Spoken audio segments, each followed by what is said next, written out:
आप ये बताइए, क्या त्रैलोक्य में कोई क्षेम कुशल है? नारद जी ने कहा कि सारे भ्रू मंडल में मैंने घूमने के बाद क्या देखा? अहं पृथ्वी ज्ञातो ज्ञात्वा सर्वोत्तमामित पुष्करं च प्रयागं च काशी गोदावरी तथा।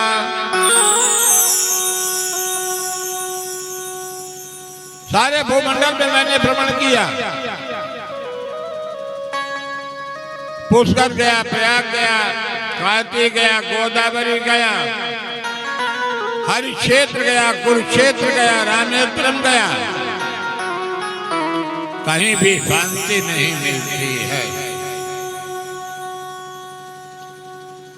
नारद जी ने सनकादिक मुनि से बताते हैं, नापत्यम भोजमनुचर धर्म मन तत्तोत्कारकम कली नाम धर्म मित्र धरेयम बाधिता धुना।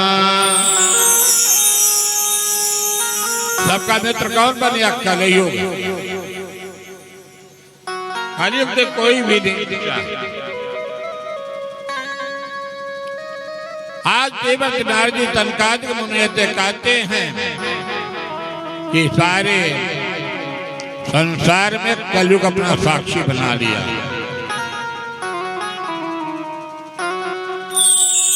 तो कहते कि और क्या हुआ? तो धरणी प्रभुता के हे दाल को बुद्धदायक कन्या विक्रयण लोभ दंपति नाम च कल्कनम। संसार में मर्यादाएं समाप्त हो गई। बूढ़े माता पिताजी कि कोई सेवा करने वाला नहीं मिलेगा, उनके लिए वृद्धाश्रम बन गया है। घर में नई बहू आ जाती है, आने के बाद उस घर में माता पिता का सम्मान खत्म हो गया। साले साहब आकर के अपनी प्रभुता जमा लेते हैं। देवर्त नारद जी बताते हो क्या होता? कन्या का विवाह करना है तो कन्या के विवाह में पवित्रता नहीं रह गई है। कन्या के विवाह में भी मोल भाव शुरू हो जाता है। लड़के के जन्म काल से लेकर के 12 से लेकर के और अंतिम तक की सूची सौंप देते हैं।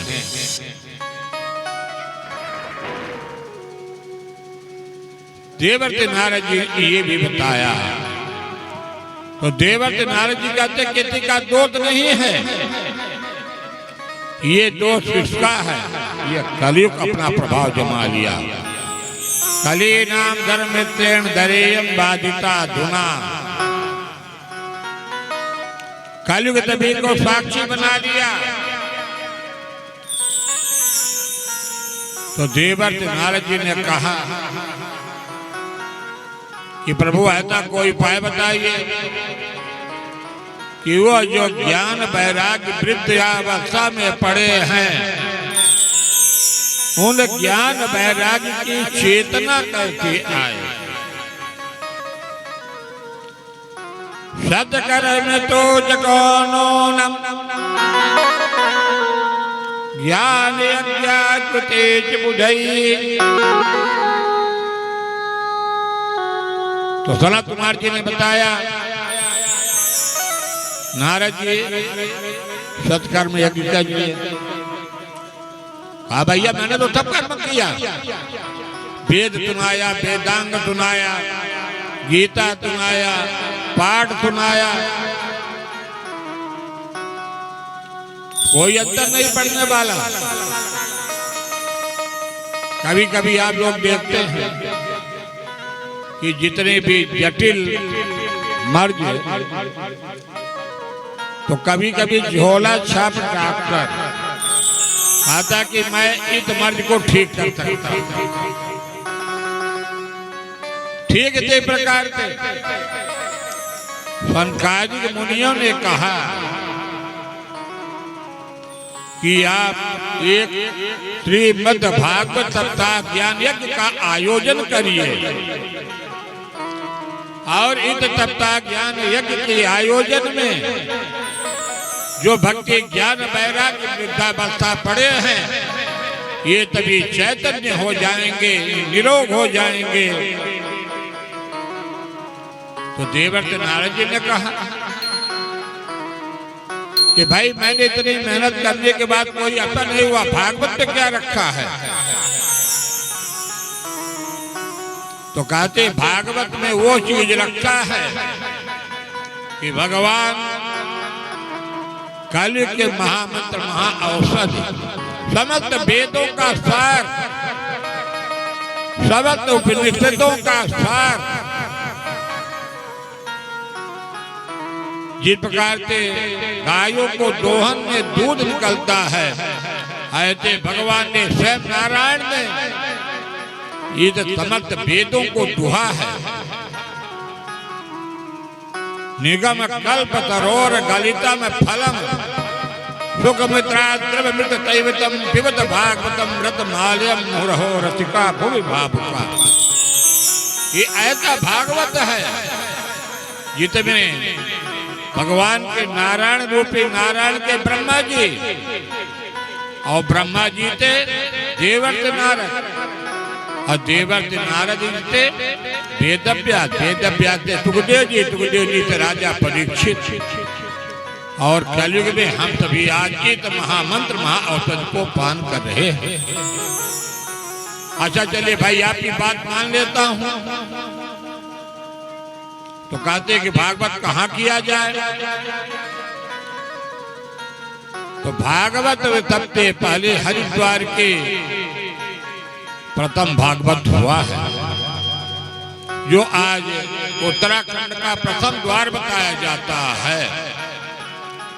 तो देवर्षि नारद जी को प्रथम भागवत सुनाते सनकादिक मुनियों हरिद्वार के पावन तट में गंगा जी के किनारे।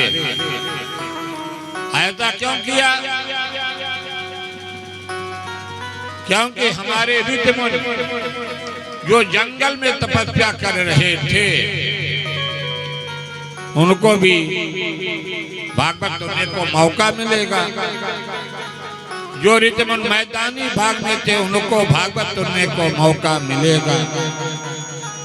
इसलिए भागवत भगवान की प्रथम देवर्षि नारद जी ने श्रवण किया और देवर्षि नारद जी के भागवत श्रवण करने के पश्चात भक्ति ज्ञान वैराग्य अपने समस्त परिकरों के साथ आकर के उपस्थित हो जाते हैं और उनके जो दैहिक जैविक भौतिक ताप था वो जाकर के पवित्र हो जाते हैं। बोलो वृंदावन बिहारी लाल की जय। तो सूत महाराज जी प्रश्न किए कि भागवत तो और कौन कौन से व्यक्ति इसको श्रवण कर ले तो पवित्र हो जाता? तो कहते हैं कि कलयुग में 5 प्रकार के प्राणी होते हैं और कलयुग में 5 प्रकार के जो प्राणी होते हुआ भागवत को सुन लें वो पवित्र हो जाते हैं। ये मानवा पाप कृत तदा दुराचार रत विमार्गा क्रोधा निर्दग्धा कुटिला चकामिना सप्ता यज्ञेन पुनः कलौ पुनन्ति ते। जो जीवन में कभी सत्कर्म यज्ञ नहीं किया रात दिन पापों में व्यस्त था।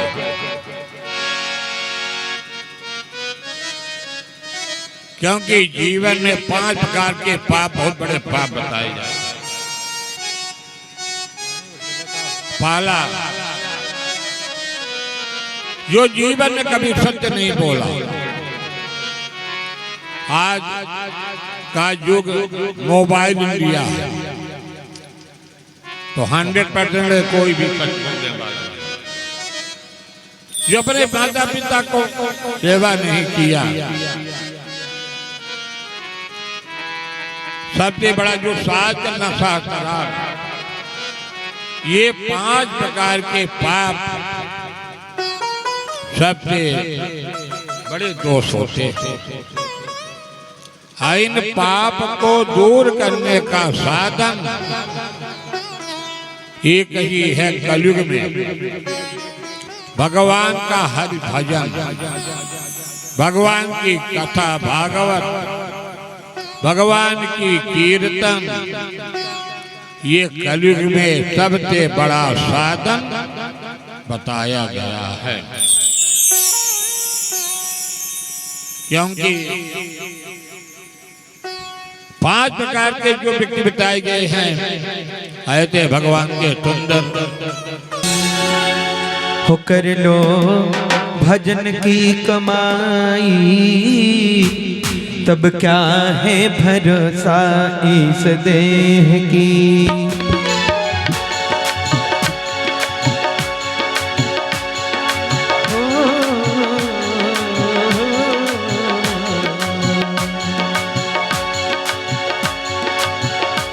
कर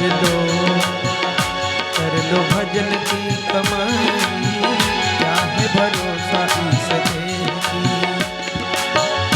कर लो भजन की कमाई, क्या है भरोसा इस देह की। क्या है भरोसा इस देह की, हो क्या है भरोसा इस देह की। कर लो भजन की, कर लो भजन की, कर लो भजन की कमाई, क्या है भरोसा इस देह की। कर लो भजन की कमाई, क्या है भरोसा इस देह की।